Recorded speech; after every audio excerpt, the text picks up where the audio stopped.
Iya. Bismillahirrahmanirrahim. Alhamdulillahirabbil alamin. Wassalatu wassalamu ala asyrafil anbiya'i mursalin wa ala alihi washabbihi ajmain amma ba'du. Qala musannif rahimahullah ta'ala wa fa'ala biha bil ummi fi taraini amin. Wa wajhu bu'dihi, ya, kenapa kok itu dikatakan takwil ba'id? Yang seharusnya memberi makan 60 orang diganti 1 orang selama 60 hari.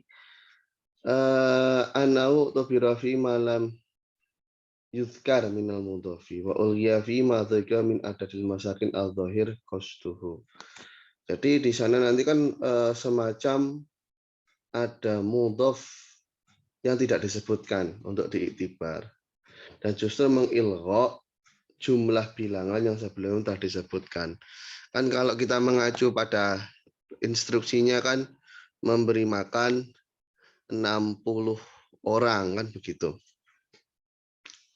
Nah, tapi nanti kalau difahami sebagai 60 kali, ya, menjadi 60 hari, itu kan nanti berarti ada kata yaum yang dibuang. Nah, padahal di sana nilai jamaah itu lebih ada keutamaannya, ada nilai keberkahannya, ya, dan juga mereka kalau jamaah itu ya berarti kan mendoakan yang mereka mendoakan bareng-bareng gitu orang yang berbuat baik itu ya. Ya tapi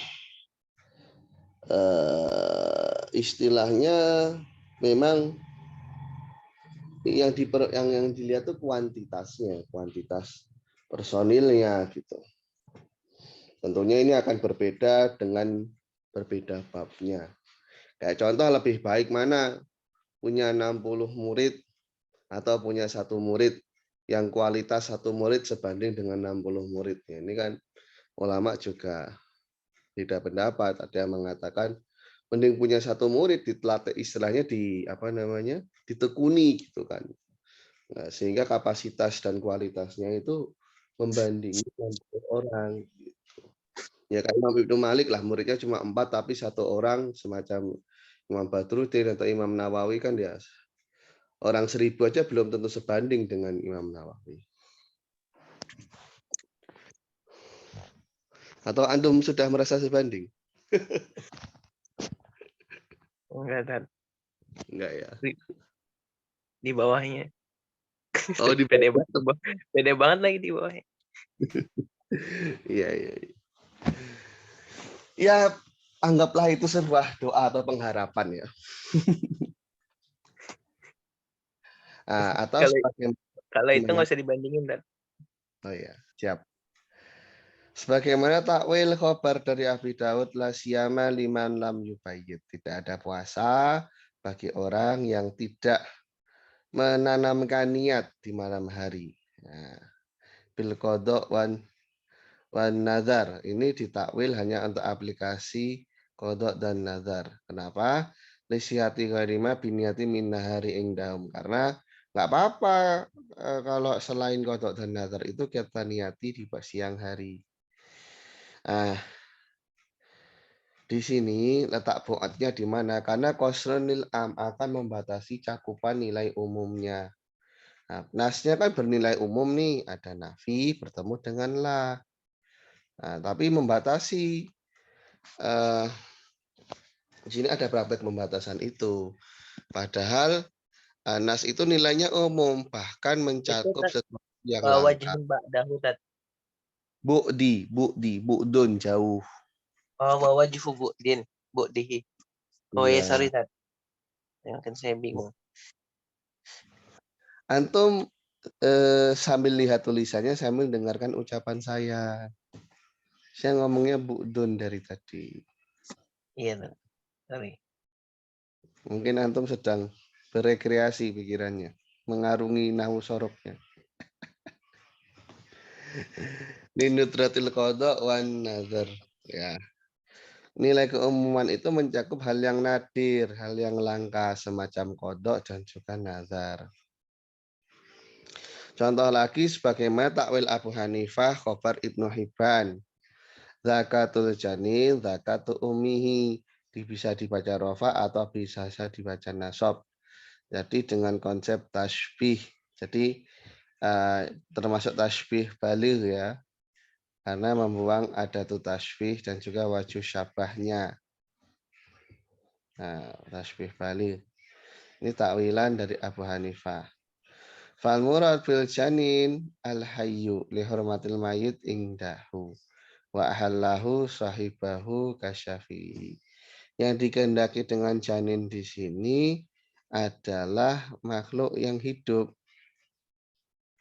Jadi zakatul janin, zakatul ummihi itu ya kalau ibunya itu harus disembelih dalam keadaan hidup, janinnya juga sama. Karena menurut Imam Abu Hanifah namanya bangkai apapun ya itu adalah haram. Ini dalam skala darat ya. Jadi andai kan ibunya kita sembelih anaknya keluar sudah mati itu haram. Tapi halal menurut Imam Abu Yusuf dan Imam Muhammad bin Hasan Asy-Syaibani, murid dari beliau sebagaimana Imam Syafi'i. Kenapa dianggap bu'dun? Karena ada lafadz yang muqaddar yang nggak dibutuhkan sebenarnya. Mengacu kepada riwayat yang dibaca rofa.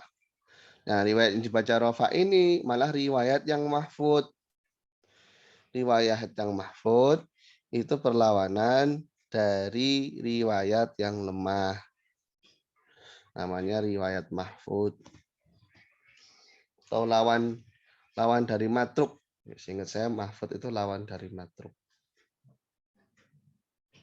Kalau tidak lawan dari syad. Pokoknya antara itu, saya lupa. Sudah lama nggak ngaji mustalahul hadis, ya kan?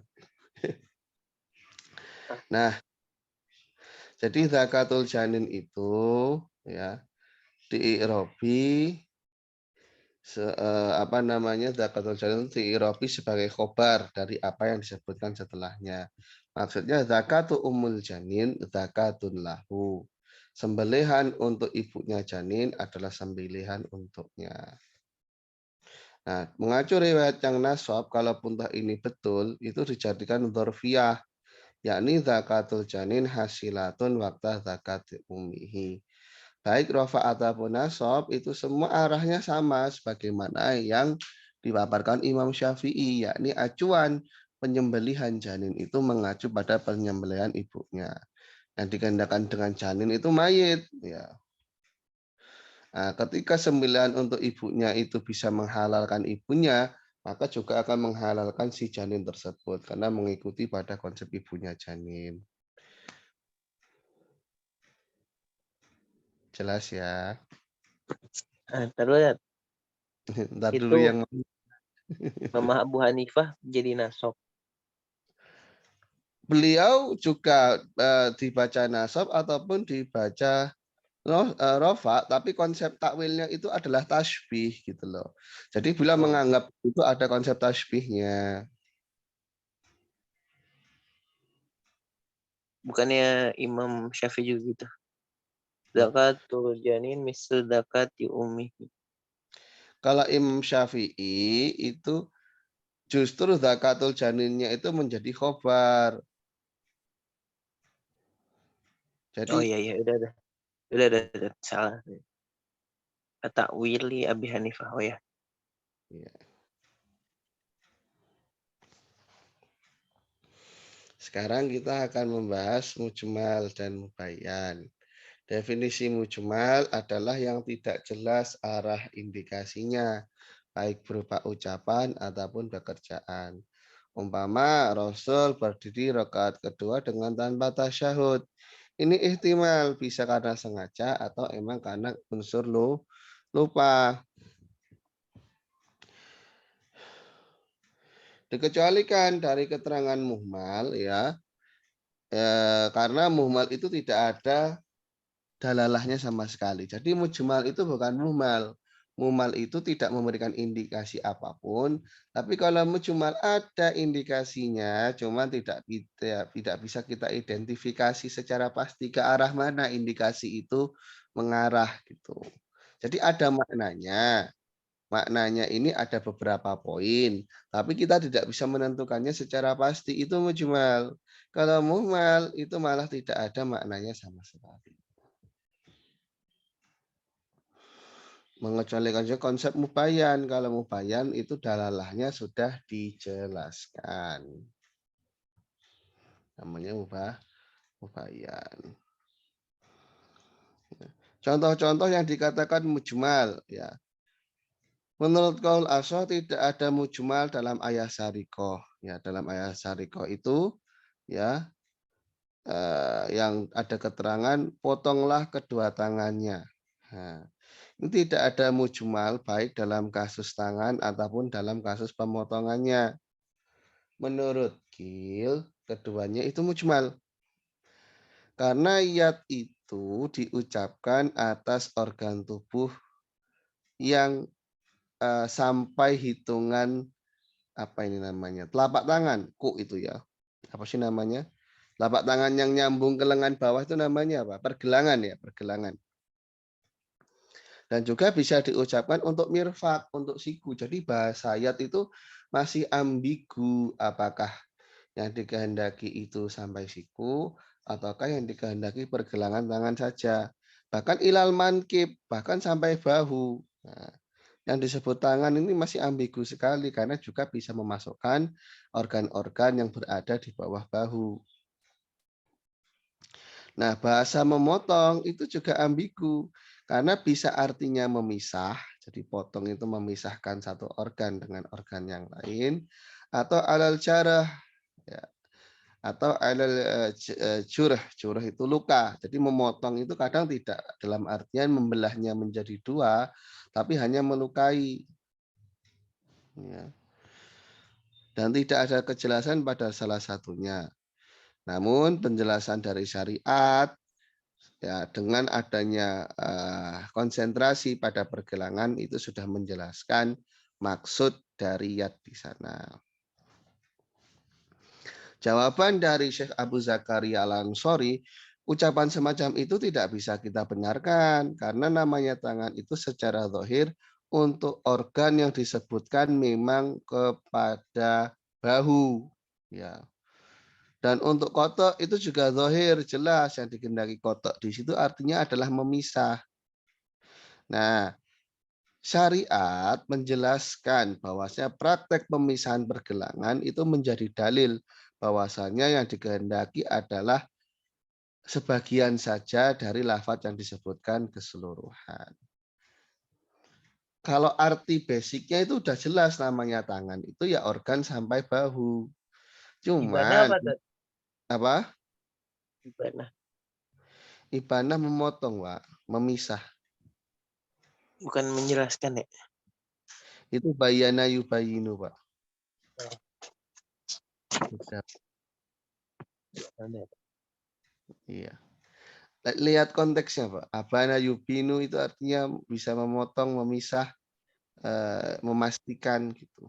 Jadi pasti terpisahnya, tidak terpotong setengah terus masih goyang-goyang gitu. Nah, juga tidak ada mujmal dalam contoh ayat diharamkan atas kalian bangkai dan diharamkan atas kalian ibu-ibu kalian. Menurut Kil itu mujmal. Karena nilai keharaman itu tidak bisa dong kita sematkan kepada bendanya. Namanya keharaman, jadi adanya instruksi itu pada peristiwanya, bukan pada bendanya. Paham nggak maksud saya? Iya, iya. Mama saya bilang, apel ini haram. Loh, apelnya ada, masa dibilang haram? Maksudnya kan mengkonsumsinya, umpama yang semacam itu. Jadi segala peristiwa yang terkait dengan af'alul mukallafin pada benda itulah yang bisa dihukumi, bukan keberadaan bendanya. Kan begitu. Jadi anak haram ya kok bisa anak haram ya sebenarnya kan fi'lunya, fi'lu melakukan hubungan badan di luar pernikahan itu yang haram. Kalau anaknya ya nggak bisa kita sematkan hukum haram.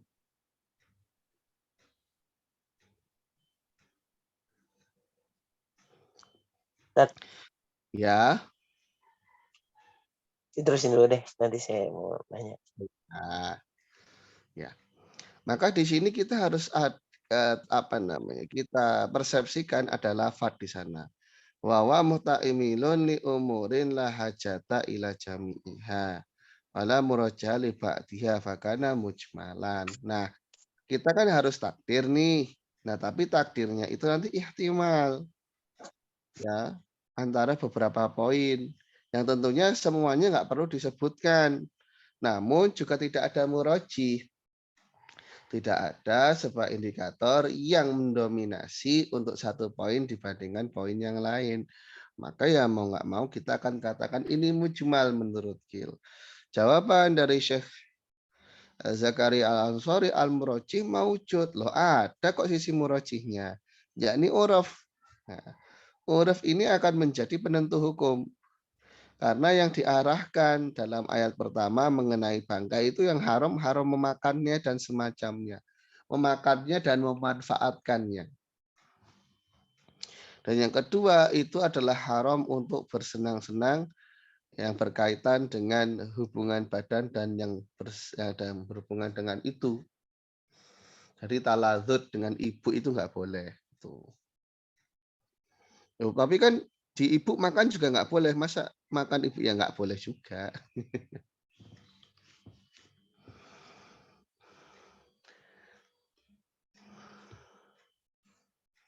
Apa mau jadi tanya nggak?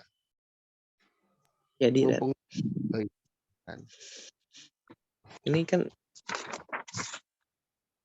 dibahas mujmal malam tadih dilalatuhu. Tapi nyatanya dilalahnya ada, Tat. Dia nggak jadi mujmal. Makanya kan di awal disebutkan ada ayat yang menurut Gil dianggap mujmal, menurut kaul aso nggak ada mujmal dalam syariat itu tidak ada.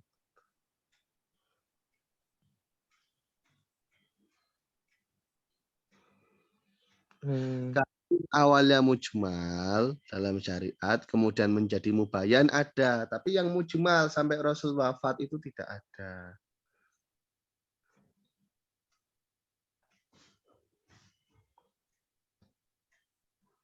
Gimana? Contoh mudah, contoh yang mujmal, Allah memberikan perintah Nabi Muhammad untuk umatnya melaksanakan sholat. Itu kan Rasul di malam hari. Tapi sholat subuhnya belum sholat. Rasul tidak sholat karena belum dijelaskan instruksi tentang bagaimana melakukannya. Kan masih mujmal. Nah, barulah di waktu duha itu malaikat Jibril memberitahu Rasul begini gerak-geriknya sehingga sholat yang pertama kali dilakukan adalah sholat zuhur bukan sholat subuh. Instruksinya sebelum sholat subuh padahal.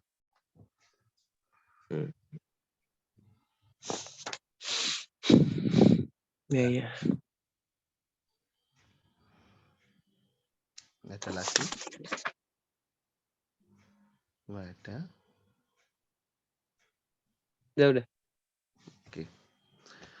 Wala fi qouli ta'ala wamsahu bi ru'usikum dan juga tidak ada nilai mujmal dalam firman Allah usaplah kepala kalian.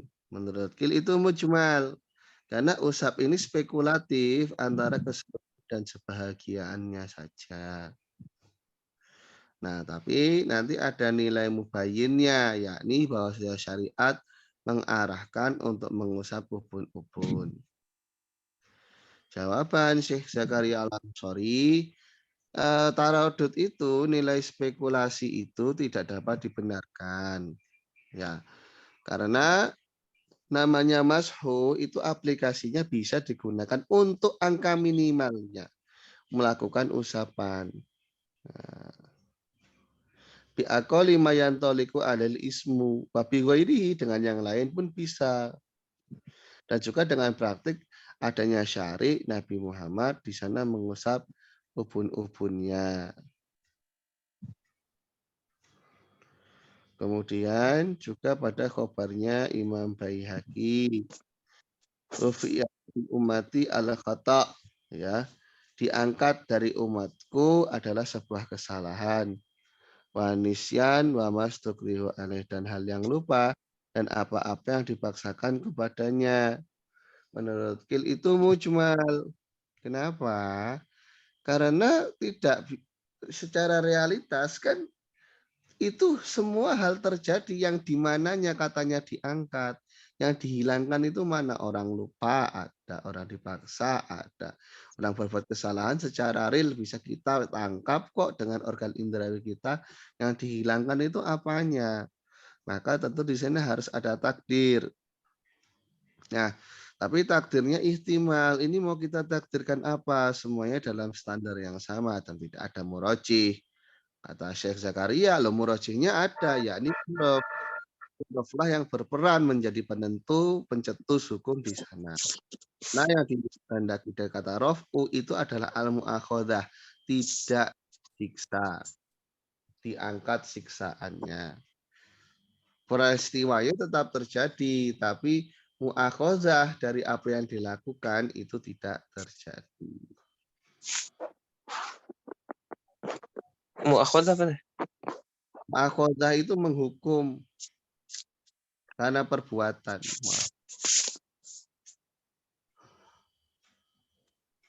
Ini illa yasih huruf uha. Huruf uha umat. Loh, raf'uha itu ya tadi kayak khoto, nisyan, sama mas tukrihu alaih.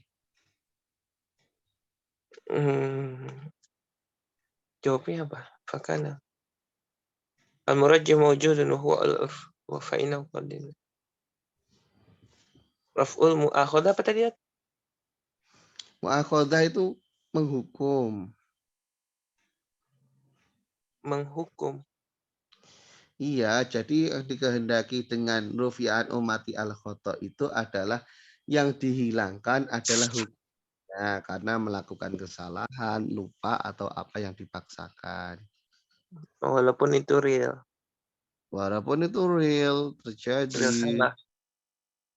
kesalahan itu terjadi, tapi bukan kesalahan itu memang yang dihilangkan, tapi hukuman atas melakukan kesalahan itulah yang dihilangkan.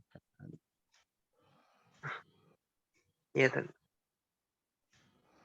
Sudah, itu aja. Iya mau gimana lagi kan? Oh, ya, udah. Ya barangkali antum ada yang lain gitu. Antum kan unik.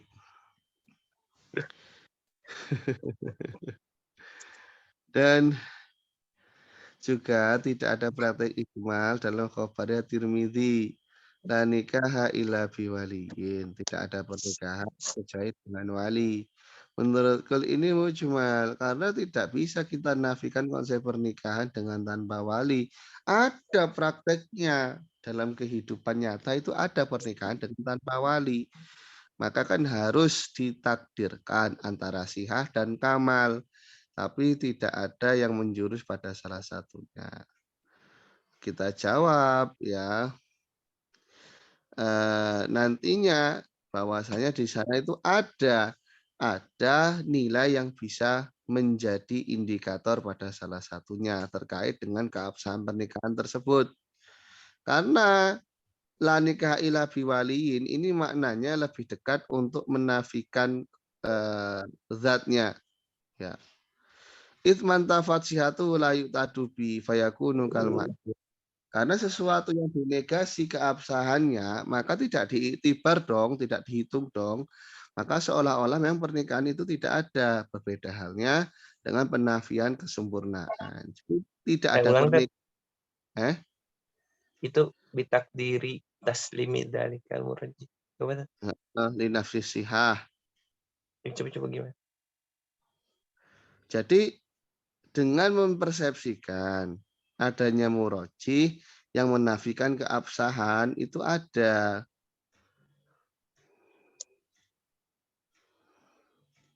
Antum ada goyatul wusulnya. Ada. Setelah lafadz kulna apa? Nah, nggak ada. Nah, setelah lafadz kulna Lalu kan bikhilafi. Memin takdiri. La nikaha ini kamilun illa biwaliyin. Li'anal wa awwala aqrabu ila al-haqiqati. Wa humila al-lafdu alaihi. Inal haqiqata huwa nafyu dzati. Wa nafyu dzati yastalzimu intifa'a jami'i sifat. itu yang antum baca apa ya? Nggak tahu.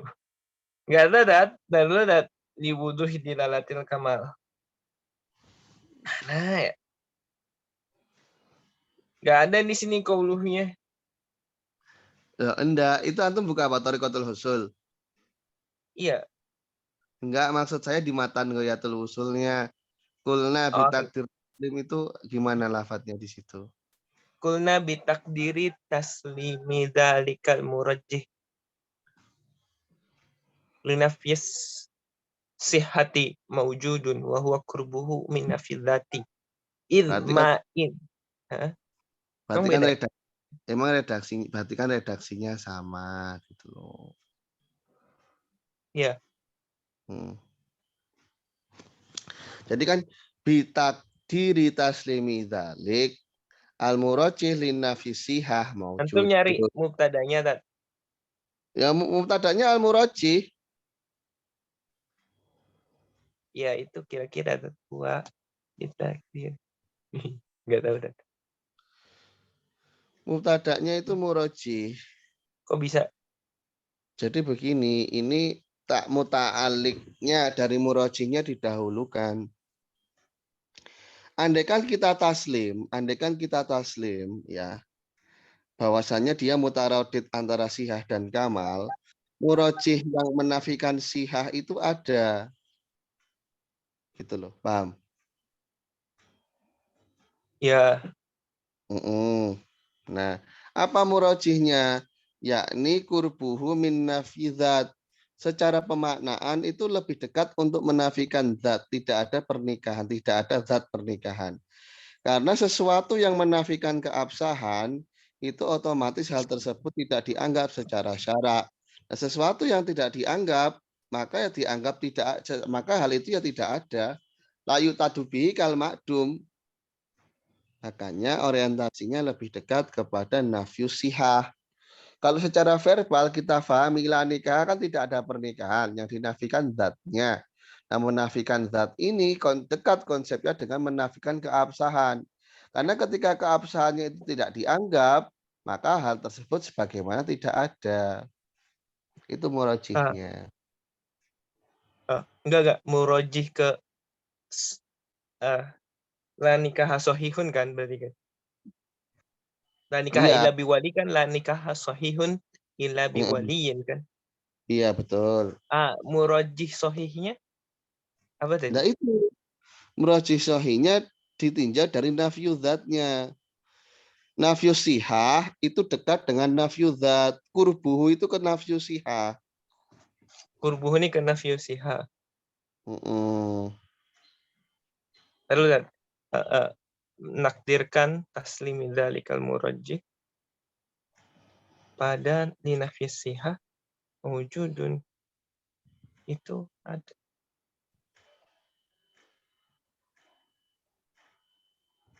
wujud huwa qurbuhu Mm-mm. itu adalah Bahwa itu isinya murajih. Adapun murajih, isinya apa? Adalah kurbuhu, dekatnya nafyu sihah, min nafidzat dari nafidzat. Jadi ya kan konsep menafikan sih kesahan itu lebih dekat daripada menafikan zat. ini bukan perbandingan, tapi menghitung jarak. Jarak nafyu sihah itu dekat dari nafyu zat. Jarak nafyu. Oh gitu. Nggak salah nih Iya. pemahaman saya. Jadi Salah maksudnya. nafyu zat dan nafyu sihah itu berdekatan. Contoh begini, Berdekatan. Saya umpamakan dengan yang lain ya. Ada orang yang melakukan gerak-gerik sholat. Secara syarak sah enggak? Sah. Enggak. Tapi secara zat ada enggak? Gerakan sholat. Iya. Ada. Nah, tapi kan tidak diitibar akhirnya. Heeh. Nah, menafikan zat itu nilainya dekat dengan menafikan keabsahannya. Meskipun toh ada secara zat, tapi tidak diiktibar akhirnya. Sholat yang semacam tadi tidak diiktibar secara syarak sebagai sebuah Walaupun ada gerakannya ya. betul. Nah, ini kalau disambungkan ke nikah gimana? Nah, jadi dengan menafikan dzatiyatun nikah itu pada hakikatnya yang dimaknai adalah menafikan keabsahannya. Meskipun toh ada orang melakukan transaksi, ya kita ngomong akad itu kan berarti transaksi ya. Ketika ada orang yang melakukan kesepakatan atau transaksi pernikahan, tapi tidak sesuai dengan prosedur, ya wujudnya transaksinya ada, tapi itu tidak dianggap sah, sehingga keberadaan dzatiyah dari transaksi tadi tidak diiktibar secara syara. Kontradiksi, Dada. Bentar. Enggak dong, kontradiksi di mana? Saya menjelaskan ini. Benar, Dad. Tadi Antum bilang dalam sholat sahnya ada nggak? Antum bilang Ya, nggak ada kan? Tapi wujud geraknya ada nggak? Ada. Oke. betul. Berarti kan dia menafikan kesahannya aja, tidak menafikan wujud zat, kan? Betul. Terus kenapa tiba-tiba berangkat dari wujud zat, menafikan wujud zat, itu menafikan kesahannya. Padahal Antum bilang tadi ketika menafikan sah itu bisa jadi wujud zatnya. Makanya ini kan kurep dekat-dekat, bukan berarti sama persis gitu, tidak. Kalau kita secara verbal menafikan zatnya, itu arahnya lebih dekat untuk menafikan keabsahannya. Gitu. Iya. Itu alasan yang keduanya, alasan kok gitu, idma intafat gimana tuh? Itman tafat sihatahu layu tadubi, itman tafat sihatu layu tadubi. Sebuah ritual yang tidak bernilai keabsahan itu tidak diiktibar, tidak dianggap, tidak diiktidat. Konsekuensinya fayakunu kal makdum. Lah kalau dia dianggap kan sama hal yang nggak dikerjakan. Nah gitu. Kenapa bawa-bawa nafi zat ya? Buat apa tadi? Saya masih bingung. Di hadisnya kan la nikah, yang dinafikan zatnya kan, apa keabsahannya? Zatnya kan, zatiyatun nikah kan yang dinafikan. Iya sih. Ya sudah. Oh iya. Pekerjaannya yang di ini ya. Iya. Sahnya. Tapi yang dimasuk sahnya.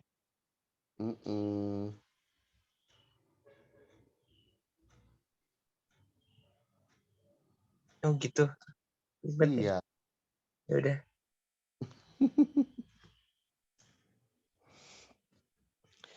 Menurut saya Ghoyatul Usul ini sangat jauh lebih mudah kok dibandingkan Jamul Jawami. Menurut saya ya. Nggak tahu kalau menurut antum. Ya santai.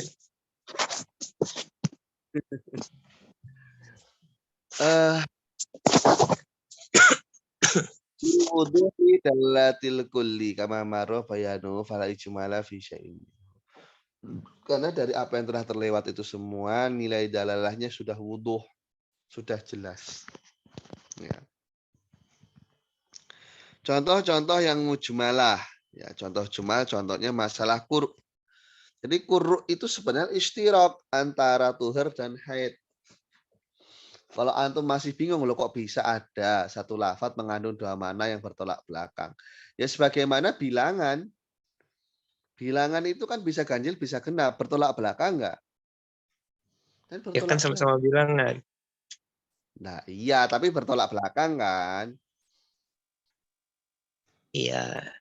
Sifatnya nakit kan antara zaujun sama fardun itu. Tapi sifat itu harus ada keduanya baru bisa dibilang bilangan. Loh, lah iya.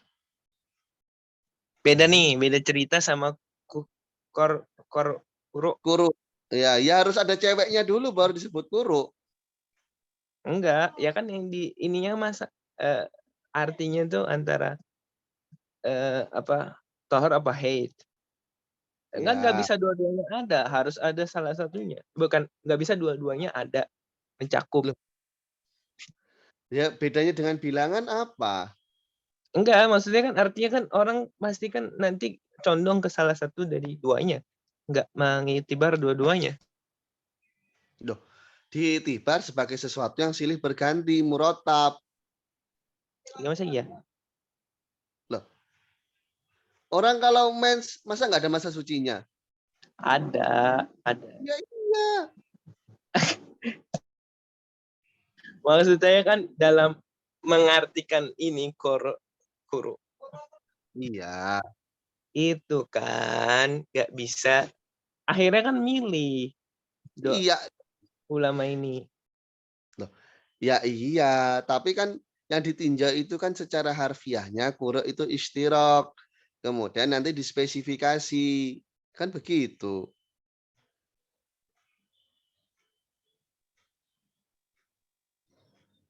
Iya. Tapi kan beda sama cerita sama bilangan kan. Lah bilangannya perlu spesifikasi enggak?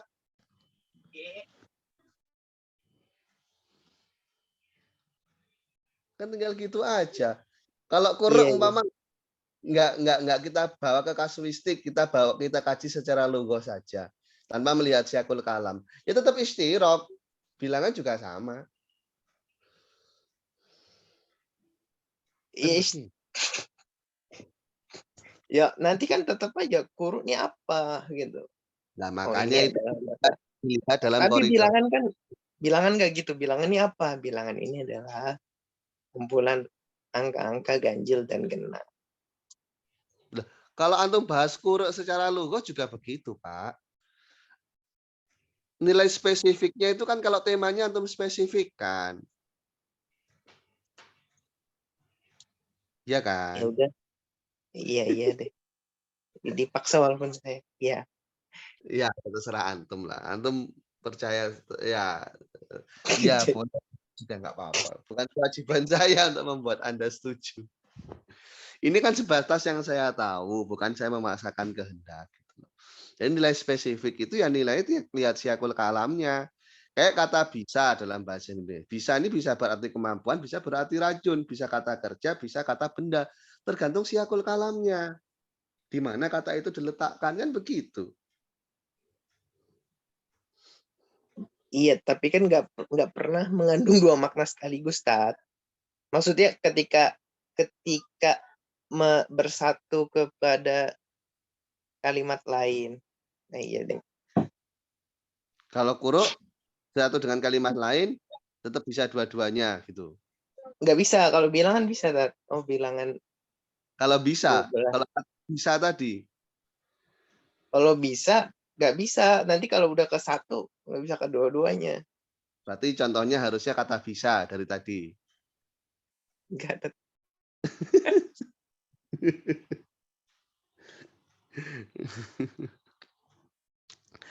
Syafi'i mengarahkannya ala tuhar, Hanafi mengarahkannya alal haid.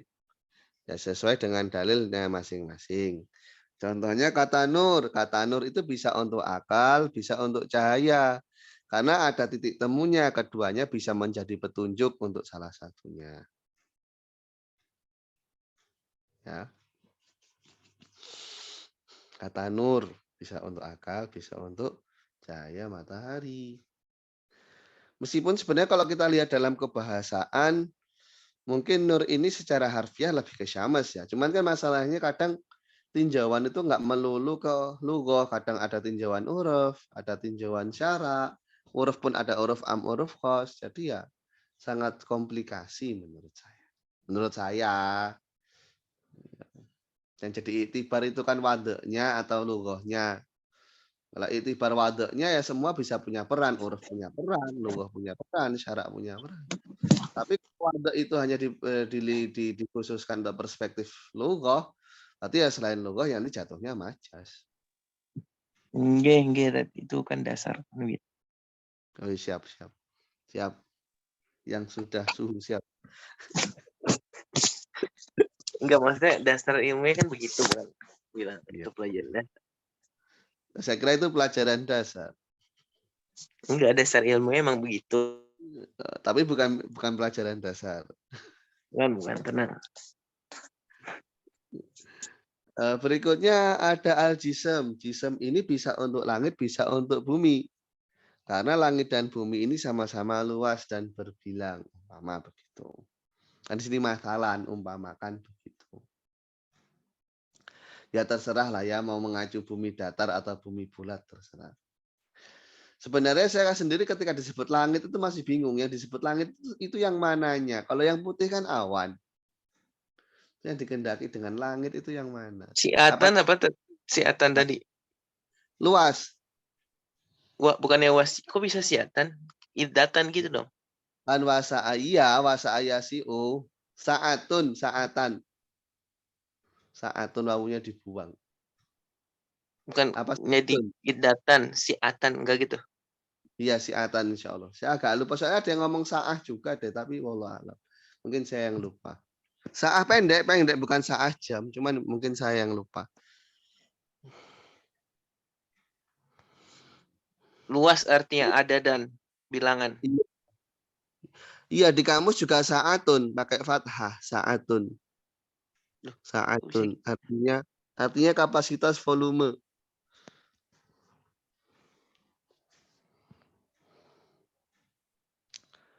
Dari saya sendiri kurang ngeh yang disebut langit itu apa. Kalau hanya sebatas teritorial yang berada di luar jangkauan dari angkasa kan ya berarti mauhum kan perspektif saja itu. Hanya itibar saja mana yang disebut dengan langit. Itu saya masih belum ngeh. Atau benda-benda langit kah? Langit itu selain bumi lah. Masa sih Mars langit. Di langit. Nah, makanya yang disebut dengan langit itu yang mana? Kalau bumi kan jelas. Yang cenderung kita pijak, yang menjadi tumpuan kita berdiri pada umumnya, itu kan disebut dengan Ya selain bumi. itu, Tat. Selain itu, umpama atap rumah saya bumi bukan? Kan masih tempat bisa berpijak di atasnya.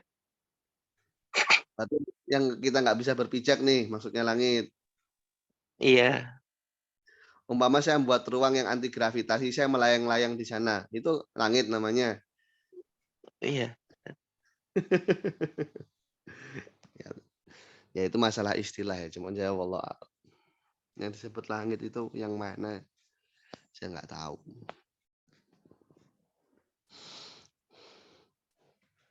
Antum tahu yang disebut langit? Pokoknya tadi itu definisinya dari antum. Itu Ya. definisi dari saya.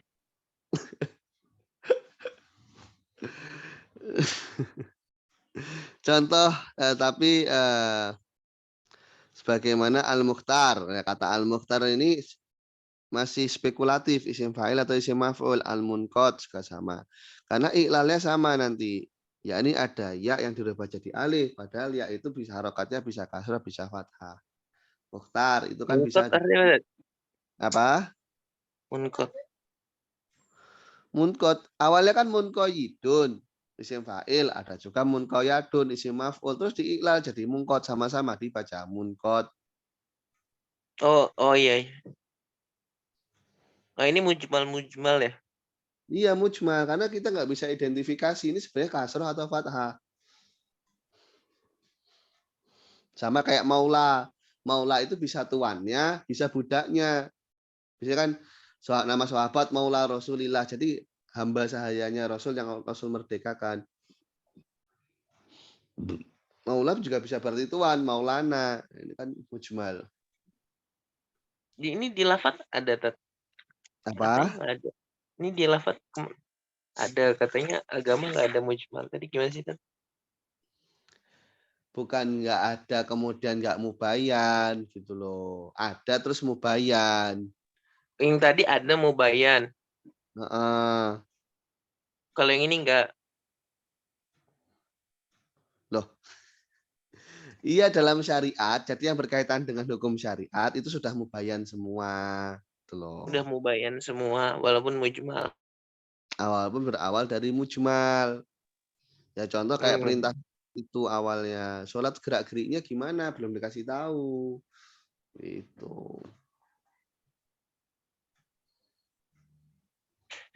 Berarti mau dia diarahkan satu atau pendapat duanya itu mubayan.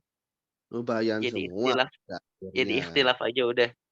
Heeh, apakah dari awal itu ada mujmal kemudian mubayyan atau dari awal sudah mubayyan?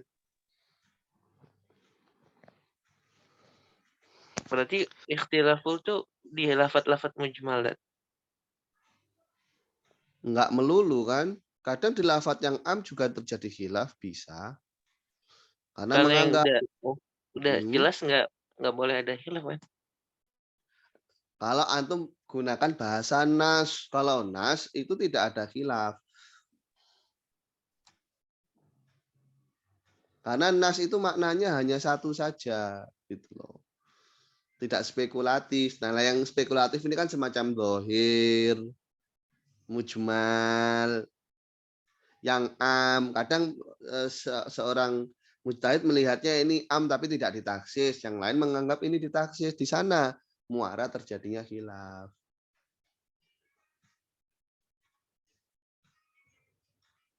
Oke. Tapi kadang-kadang di teks-teks fikih nas itu padahal di situ beda pendapat. Itu juga bisa dipakai di istilah Alaihi lain. syafi'iyyu dalam artian yang menas itu tercantum dalam kitab Al-Umnya Imam Asy-Syafi'i, itu yang dimasukkan nasu alaihi syafi'iyyu, bukan nas-nas Al-Qur'an. Karena apa namanya nusus atau redaksi-redaksi dari mujtahid itu levelnya sebagaimana Al-Qur'an untuk muqallid. Tapi nggak buat mujtahid lainnya ya. Tidak dong. Oh gitu. Iya. Selagi kita berlevel muqallid, kita nggak boleh menentang nas-nas dari mazhab yang kita anut. Kecuali antum pindah mazhab. Kan begitu. Iya. Gimana? Antum mau pindah mazhab apa? Mazhab Nanti Asyar. nyari-nyari tat. Oh, masih nyari-nyari yang mana yang paling enak. Iya lah tat. Iya.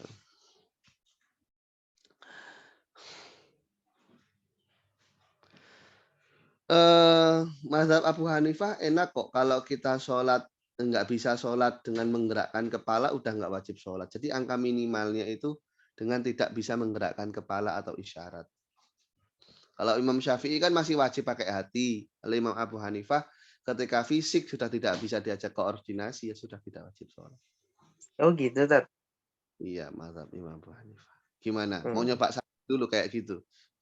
Biar nggak Enggak, sholat. soalnya saya ngelihat ada orang maksa-maksa kayak orang-orang tua yang udah terkapar di ini bayar Mhm. sholat. Mhm. Tadi aneh bilang nggak usah lah. Apa namanya udah nggak bisa ngapa-ngapain. Diajak ngomong juga nggak bisa. Itu gimana? Tat? Nggak apa-apa nggak sholat ya? Ya kalau ikut mazhab Imam Abu Hanifah nggak apa-apa. Cuman kalau Imam Syafi'i selagi dia masih ada kesadaran wajib sholat walaupun sholat dengan akalnya. Diajak ngomong susah tat.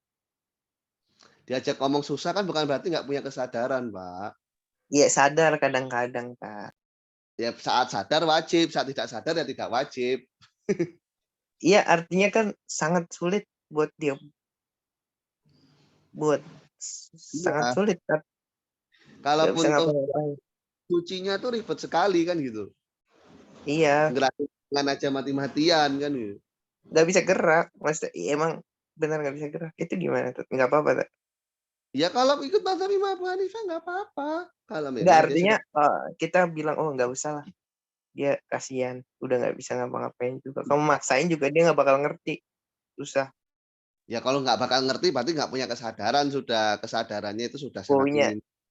ya minim bukan nggak punya. Tadi itu loh bukan arti nggak punya. Punya. Tapi sangat susah. Iya, Sangat-sangat susah. sangat minim sekali. Sangat minim sekali. Itu nggak apa-apa Tete. Ya selagi dia kesadarannya itu tidak dalam taraf dianggap orang. Takut banget Tet bilang ya nggak apa-apa. Ya ini kan saya bicara masalah hukum, Pak. Saya nggak berani dong mengintervensi hukum. Iya. Istilah gini, hukum dan pilihan itu dua hal yang berbeda. Mungkin saja hukumnya semacam itu. Tapi kemudian atau memberikan solusi yang di luar hukum, ya sudah, nggak apa-apa. Jadi kan tinggal dikodoi oleh ahlul baitnya kan bisa menurut suatu pendapat. Boleh sholatnya dikodoi ahlul bait. Iya. Ya solusi itu tidak sekaku hukum gitu loh. Nanti kan ada kemungkinan-kemungkinan lain yang bisa kita proyeksikan ke depannya. Tuh. Siap.